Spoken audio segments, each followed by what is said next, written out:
Mühür vuruldu. Ferman yoldadır. Ferman gelende cümle bey el öpecek. Ama evvel o.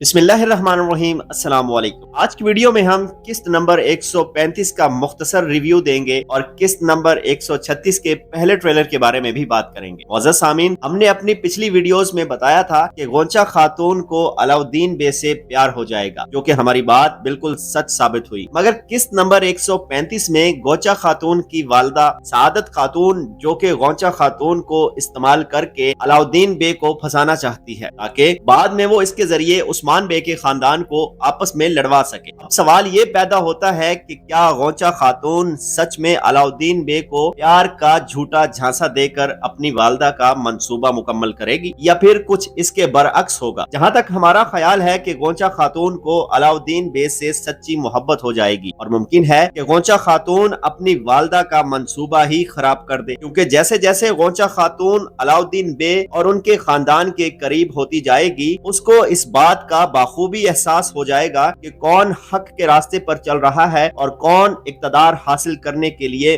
मुनाफकत के रास्ते पर चल रहा है। दूसरी तरफ ये हो ही नहीं सकता कि गोंचा खातून अलाउद्दीन बे को झूठे प्यार में फंसा सके, क्योंकि अलाउद्दीन बे के पीछे उसकी वालदा बाला खातून खड़ी है, जो बज़ाहिर हर चीज से वाकिफ है और वो गोंचा खातून पर नजर रखे हुए है कि कहीं ये कोई जाल तो नहीं बुन रही अलाउद्दीन बे के लिए। मौजूद सामीन, आने वाली एपिसोड में गोंचा खातून और अलाउद्दीन बे की स्टोरी दिलचस्प मरहले में दाखिल होने वाली है। अगर आज की वीडियो आपको अच्छी लगी हो तो हमारे चैनल को सब्सक्राइब करके वीडियो को लाइक और शेयर कर दें। बेल आइकॉन का बटन जरूर दबाएं ताकि आने वाली ऐसी हर नई वीडियो का नोटिफिकेशन आपको मिल सके। मिलते हैं इंशाल्लाह अपनी नेक्स्ट वीडियो में। मुझे दीजिए इजाजत। अल्लाह हाफिज।